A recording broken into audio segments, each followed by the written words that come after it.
Well, Zach, I almost have to make a response video to this because I'm going to tell you about some of the experiences I had when I lived in Houston, Texas. When I first moved there, which was a long time ago, and I don't live there any longer, I didn't know the city. I didn't know that much about the city, and I didn't realize how much the population was actually completely segregated in terms of race, as far as neighborhoods are concerned.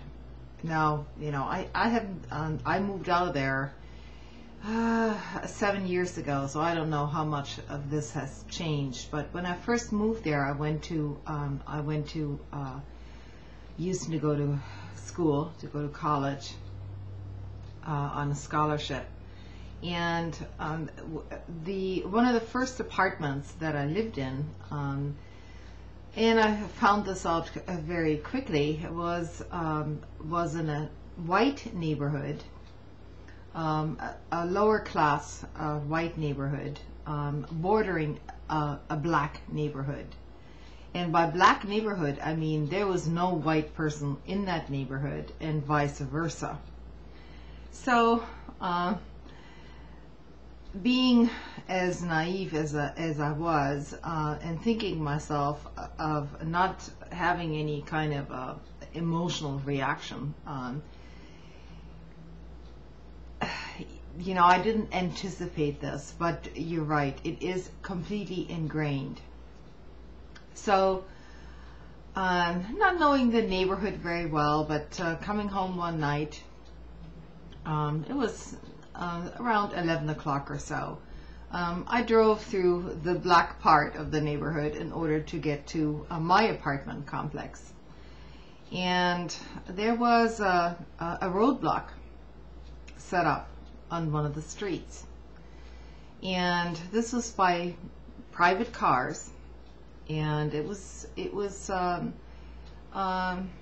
like I say, it was about 11 o'clock at night. And so you couldn't, this was, on a little neighborhood street, and there were two cars completely parked like this, in the middle of the road. And so I immediately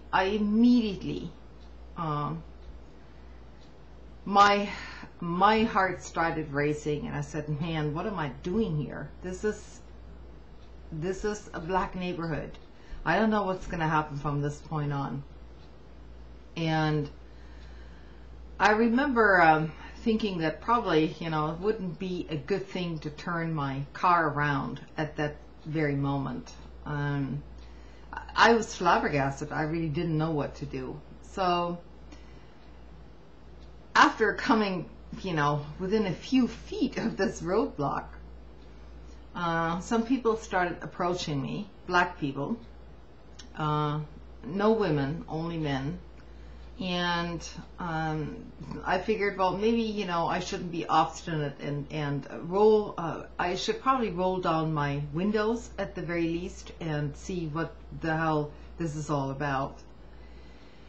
And they were very polite. They said, basically, this street is closed for tonight. And I said, okay. And one other person or two asked me, what are you doing here? It's 11 o'clock. And I said, well, I'm on my way home. I live on Alexander Street, a few blocks over. And then somebody else mentioned, well, that's okay, you'll have to take another route for tonight. And I said, so, I live over there on Alexander Street. Can I turn right here? And the guy said, no, you can't turn right. You'll have to turn around and, approach it from the other direction. So, nobody threatened me in any way. But of course, my heart was pounding. Right? It's 11 o'clock at night. I'm 40-year-old white woman in a black neighborhood where I don't know anybody. I don't know anybody in the entire city for that matter. So yes, I turned my car around, drove around a few blocks to approach my street from another direction. And lo and behold, I come to this street, to my street, leading into this apartment complex. And there were another two cars blocking the road. This time it was two police cars, Houston police cars. And they didn't have their lights on or anything. They were just parked there. And I couldn't get through, so I stepped out of my car, you know, being, I guess, less afraid, actually stepping out of my car.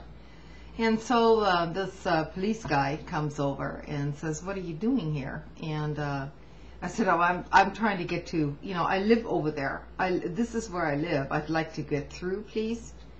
And the guy says, you know, "Well, no problem. Can you show some identification?"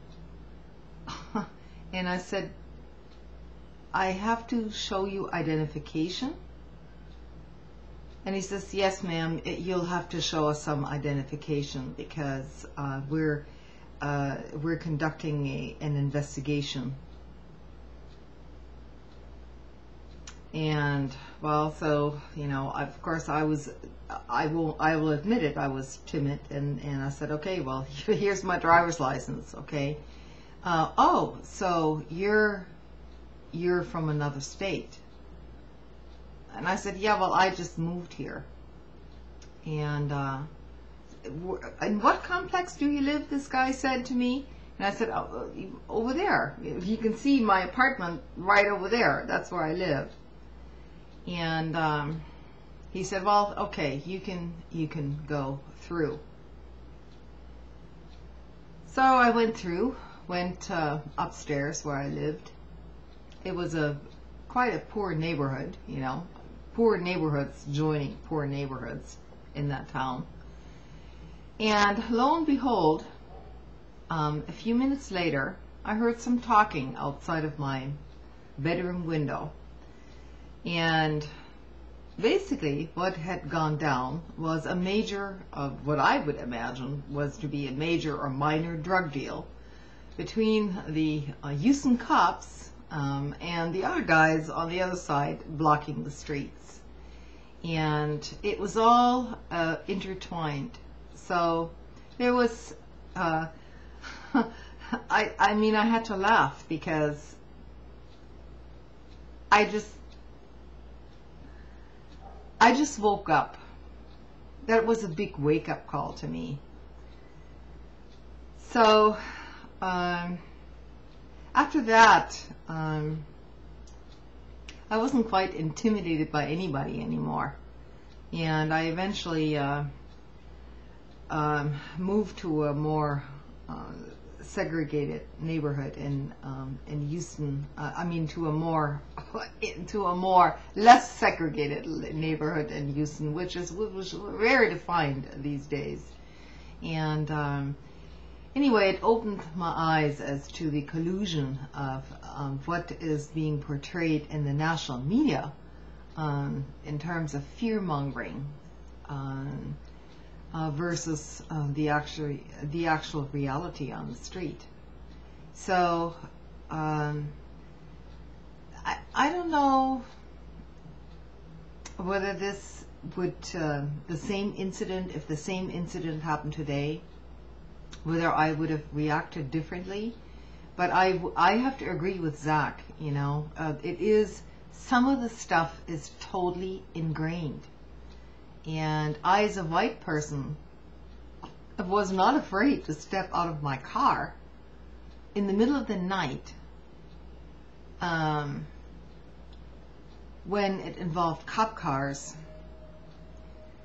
But I was afraid by a bunch of black guys without any weapons, nightsticks or anything like that. And I don't know, just it made me think as to like Zach said, you know, that initial gut reaction. And I think that gut reaction is ingrained in a lot of us, on both sides, you know. And I don't know, I guess that's my contribution for this, in response to this video. Good night.